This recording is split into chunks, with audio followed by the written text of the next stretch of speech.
Let's do some fan questions. Hello, Chael. I respect your work. I got a question for you.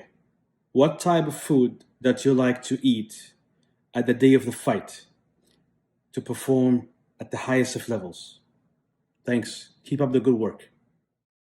Okay, day of the fight. I can answer this in two different ways. You asked me specifically, what do I eat? So I used to pig out on fight day for whatever reason, match day, competition day. And after my first match, I'm going back to my wrestling days, but after my first match, I would then have to throw up. I would be so tired and so exhausted, belly full of whatever they were serving from the concession stand to wherever the team went to breakfast. And it took me years. I was partway through college before I finally realized, geez, I'm not throwing up because of first match jitters or not being warmed up, which is another reason that can cause lactic acids and make you throw up. So I realized it's because I'm eating too much. So I just stopped. I didn't even go in between. I didn't go with the oatmeals or the pancakes like somebody will tell you. I went cold turkey, nothing. At that point in my life, I was 20 to 21 years old. I never ate again on match day, whether it's a match or a fight, nothing. All day. Stopped throwing up, started feeling great all the time, needed less warm up to get that first sweat out of the way, and just felt better, and that's what I went with. Now, I'm also interpreting your question for advice as to what are good things to eat on fight day, and typically the answer is carbohydrates like oatmeal, right? I would tell you pancakes and I would tell you waffles and I would tell you French toast, but what that always leads to is amounts of butter and maple syrup or jelly toppings, and that can kind of get in your way. So then you have to come back to the old boring oatmeal, which I know is not the answer anybody wants. But I will share with you, I mean, that's a little bit different. Dan Henderson used to eat some pretty big meals just by example, but he would eat them kind of earlier in the day. He'd wake up and have breakfast. And he'd stay in bed and relax and recover, but then he'd have a nice big lunch. But then the fight was still 8 hours later. His body was able to completely digest, and his stomach would feel like my stomach felt after not eating for an entire day. I had other teammates, a guy named Jeremy Insrud, a college teammate comes to mind, but he liked to compete on an empty stomach too, just like I did. For me, I had to stop almost 20 hours earlier to have an empty stomach. He had to stop eating 2 hours before a match to be able to burn and digest everything through. So I think that that's kind of a little bit of a mixed review. Matt Horwich was into everything: bacon, eggs, sausage, fruit, and he would tell you what each one did for him. I'm eating these eggs because they have carotene, which is good for my eyes, and I'm eating this sausage because I need fats. And he'd move over to his hash browns and he'd say, this is the carbohydrates that I need. He believed it though. And if you believe it's true, like in most things, particularly in the sports world, it is. Hey, Uncle Chael, Levi from Arkansas here. If you were to be in a hypothetical bar fight scenario and you could choose 3 past or present MMA fighters to have your back, who would you choose and why? Oh, in a bar fight scenario, 3 MMA guys. Well, not for nothing, and sound like a jerk, but we would clean house pretty fast. So I think what you're asking me is who would be 3 of the best street fighters, but I don't know that that's who I would choose. I might choose 3 of the worst, just so the carnage in whatever roadhouse we happen to be in stays at a bit of a minimum. I think you're asking me who are 3 of the best street fighters. Off the top of my head, I would probably have to throw out Don Frye. Don Frye actually was a kind of that tough guy on the end of the bar stool, at least for his time in Stillwater, Oklahoma. I still hear about that from some old college teammates. I'll give you a surprise, but I suppose you'd be pretty safe company to grab yourself Tank Abbott. I mean, it seems a little bit up his alley and like something he would enjoy doing. And I'm going to have to go number 3. I'm going to grab Gilbert Melendez. Because if you're ever in a street fight, there's something to be said for loyalty, and Gilbert would have your back. Hey, Uncle Chael. I've got a question about groin shots. I've asked this to Fight Metric and I never got an answer, but what are the statistics on wins and losses when a fighter takes a shot or two to the groin? Are they more likely to lose? Are they more likely to win? after taking that shot? Is it beneficial to come out and deliver a groin shot to your opponent, knowing that you've now reduced his chances of winning the fight, or even giving 2 shots and losing a point in order to increase your chances of getting a knockout? I've never seen any kind of metric on whether or not giving groin shots gives a fighter an advantage. Thanks. The answer is 72-3. 72 guys with groin shots have lost. 3 guys went on to win. I'm kidding. I don't know. What do you think? I don't have anything better to do than keep track of how many guys got kicked in the junk and then came back to win an ass whipping? What do you think I'm doing over here all day long? Okay, I'll tell you this. I was at what's called a fighter summit. The UFC brings every athlete in, they sit them down for 3 straight days of classes. I mean, you go over from marketing to PR to your own personal taxes to what it means to be an independent contractor, take all these different classes. But there was a big thing in this year, this was 2008, there was a big thing in this year where if a fighter was fouled, now this wasn't a specific foul as you asked to a groin shot, it was just a foul in general. What if a fighter is fouled? That Dana wants them secretly to get up and continue because, by golly, the show must go on. And I will tell you, I was of the mind that that is what he'd prefer you to do. Dana came in and he spoke on this very thing, and he said, guys, I've read this in the media and I've heard people say that, and I just want you to know from me to you that is not true. As a matter of fact, we've only had 1 guy in the history of the UFC to be fouled, get up off the canvas, and come back and win. If your opponent cheats, I do not expect him to be rewarded, and I do not expect you to reward him. You are given 5 minutes to make that decision on your own, and whatever your decision is just fine with me. But I remember hearing that and going, oh, I didn't know that. Only one guy has ever been fouled and got up to come back? And so I'm thinking off the top of my head, like, well, who was that guy? Because all the fights I can remember, now that you said it, now I can't remember anybody coming back.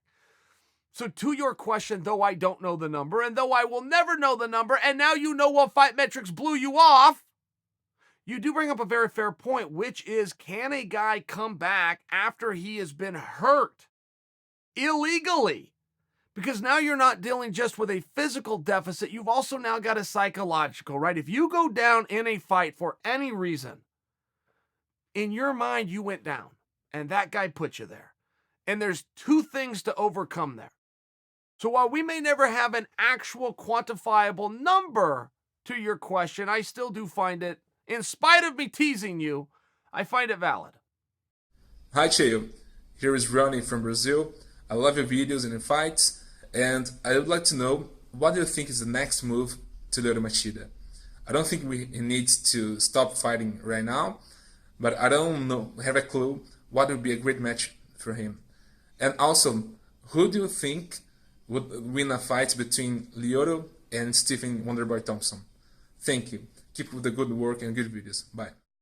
Oh yeah, no, you're completely right. Machida does not need to stop or even think about it. I mean, I'll remind you of his very last fight against Mousasi. It was a split decision.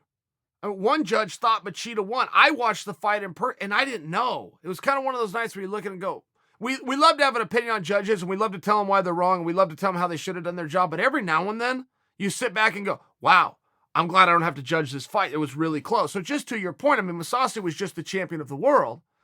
He now appears to be the number 1 contender who's going to fight for a world championship, and Machida won the whole fight against him, at least according to one licensed judge. So, no, I don't feel that he has slowed down. I do think Machida's had a couple of obstacles put in his way. First of which is, what weight class does he want to pursue? It's been a little bit unclear for a meaningful period of his career. Are you a 185 pounder or are you a 205 pounder? And while he could compete at 205 pounds, if you're training to fight at 185, there's some room there. I mean, there's some room there for a deficit, and you're giving something up. You're making some sacrifices. If you're not training at the weight you plan to compete at, it does get a little bit tougher to go out and get the result that you want on a consistent basis. I would like to know the answer to that because I don't. Machida, you an 85 pounder? You a light heavyweight?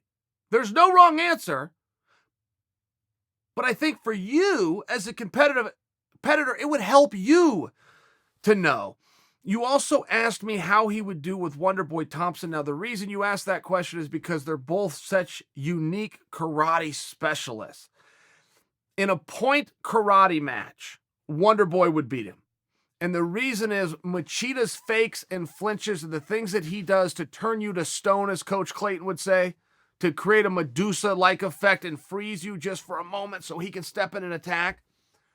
Wonderboy keeps range, and those feints and flinches would happen to nothing. They would happen to the air. Wonderboy would be too far out, and Wonderboy's too quick, largely because he's a little bit lighter. Machida just wouldn't be able to get to him. Wonderboy would get to him. In point karate, in mixed martial arts, Machida's size would become a factor. Period. Machida can cut that ring off a little bit better than some of the things that Wonderboy has seen, or at least would see in point karate. And ultimately, he's just bigger, right? I mean, he's just got more experience. He's heavier on top. He can pass and do some stuff better to impress the judges, even if it didn't come to a striking contest. So I guess you'd say they'd split. If they went to both of their true loves, which is point karate, Wonderboy's speed would get the points. Mixed martial arts, you're better to take the size of Machida. Hey, Chael. Quick question for you, man. So regarding Mayweather's unretirement, I know he's spoken about wanting to do Mayweather versus Pacquiao too. He seems to think it would do really well in terms of numbers. It'd be a big money fight. But personally, that fight just doesn't really interest me. It almost seems sort of reminiscent of Chuck versus Tito 3. You know, just the cliche story of two retired fighters coming out of retirement to fight each other again. And I just don't know how many people could really get behind that. But one fight that really does intrigue me for Mayweather would be Mayweather versus Canelo too. Now, Canelo is arguably the biggest name in the sport right now. His only loss, the only blemish on his record, happens to be against Mayweather.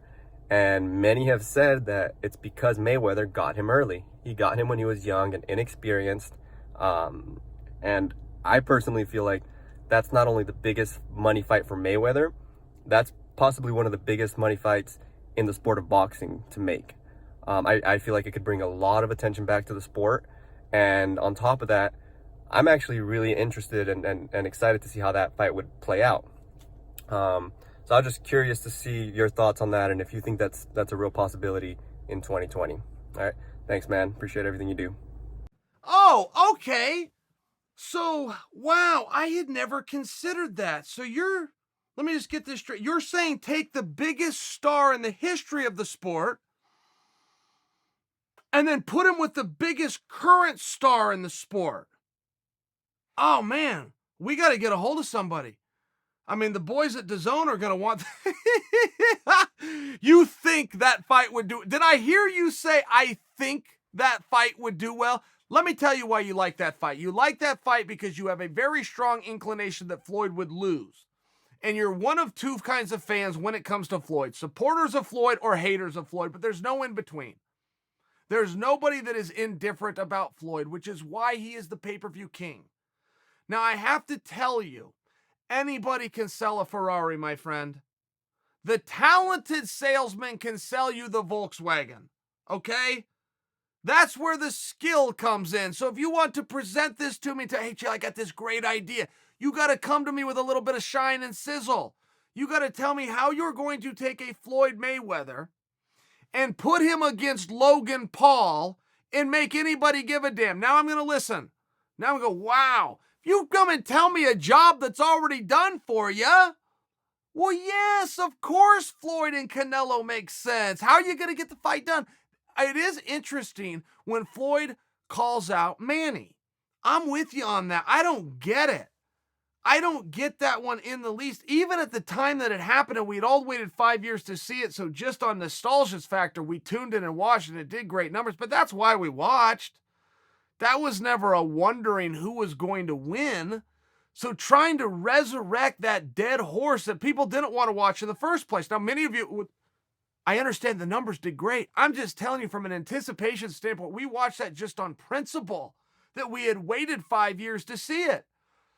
That thing was limping across the finish line from Jump Street, largely because Floyd ruined the party and made Pacquiao sign a different contract and sign up under USADA testing. Well, that's a whole different Pacquiao.